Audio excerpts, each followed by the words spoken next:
On a beautiful day in solo leveling, Jin-Woo realizes the importance of dressing well for a meeting with his sister's teachers, sparking the birth of Sung Jin-Woo with a stylish undercut and rolled-up sleeves. His presence turns heads as he navigates through the school. However, after having a meeting with the principal, Jin learns that there's actually a student who is trying to quit because she recently awakened her abilities. Recognizing her as a member of his dungeon exploration team, Jin approaches Han Song, who seems confused.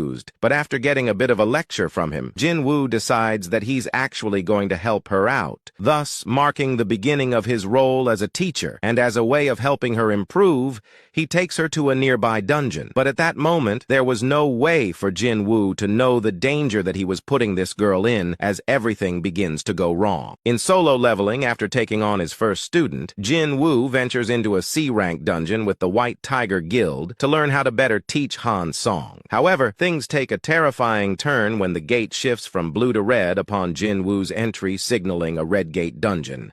As Jin-Woo urgently calls for backup, Mr. Sang-min recognizes the severity of the situation and calls upon the leader of the White Tiger Guild, Mr. Baek Yoon-ho. Meanwhile, tensions rise as Hwang's brother arrives in Korea with intentions to harm Jin-Woo. Amidst these converging events, Jin-Woo finds himself trapped in a mysterious dungeon facing unknown dangers. Solo leveling, after Jin-Woo and the White Tiger Guild find themselves trapped in a red gate dungeon, A-rank hunter Kim Chul takes the lead and creates a separate team to clear the dungeon, even offering to do it alone if no one will help. He forms a team comprised of the 8 strongest hunters, while he pushes out anyone lower than B rank, telling them they're dead weight, and their best bet is to build a camp and try to survive until they get back. As Kim Chul begins to head out, one of the women on his team decides to switch teams because back when they first arrived in the dungeon, he wasn't capable of noticing the arrows from the ice elves. So they split up, Kim Chul's group taking the path and Jin-Woo's entering the forest as the cold dungeon raid continues.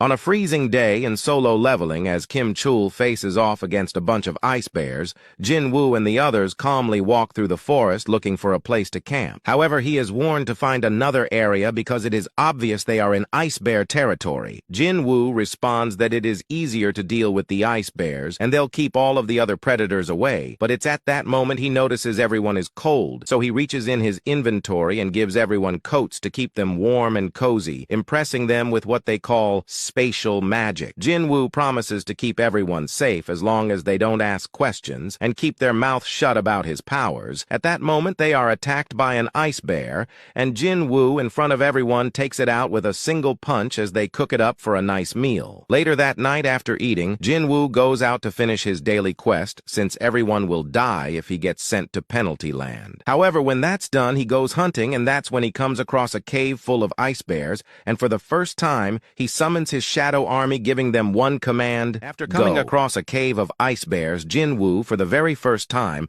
summons his shadow army, and his first boss summon Igris. Jin-Woo says go, and a fierce battle takes place as soldiers are ripped apart and bears are slashed. However, the soldiers are seemingly immortal because of their rapid regeneration from Jin-Woo's mana pool. This becomes an issue when the leader of the ice bears appears, a giant bear with a mohawk and an X scar on its chest. In response, Jin-Woo sends Igris to handle it since it's clearly stronger than everything else in his army. Igris dashes forward, slashing its joints and tendons in all of its arms and legs, leaving it practically helpless. The ice bear makes one final move, roaring in frustration, before Igris slashes its head off, presenting it to Jin-Woo, who recognizes Igris would have low-diffed him back then if he had used his sword. Then Jin-Woo puts his hand on the ice bear and says the words, "Arise," summoning a giant black and blue beast of a bear, giving it the name Tank, and taking the time to summon all of the shadows of the other ice bears, giving Jin-Woo a new beast type at his disposal. Solo leveling, while Jin-Woo safeguards his group and strengthens his shadow army, A-rank hunter Kim Chul faces devastation when his party encounters a group of ice orcs as their brutal battle leaves his armor almost completely shattered and his comrades mercilessly torn apart by the ferocious creatures. As the cries of his men echo while being eaten by the enemy, Kim Chul stands frozen, consumed by the thoughts of how badly he has failed and how it wouldn't have happened if he just wasn't so hungry. In that moment, before his eyes, his last comrade falls to a blade from the back of the head as the ice elves finally reach the battlefield. Kim Chul flees hopefully back to camp when he he spots a pack of ice elves led by an imposing figure atop a large, all-white horse. Yet even this pales in comparison to the bewildering sight that awaits Kim Chul at camp when instead of death and despair, he discovers his fellow hunters safe, cozy, and enjoying a nice meal. Solo leveling after making it back to camp, Kim Chul screams at everyone for hiding food and supplies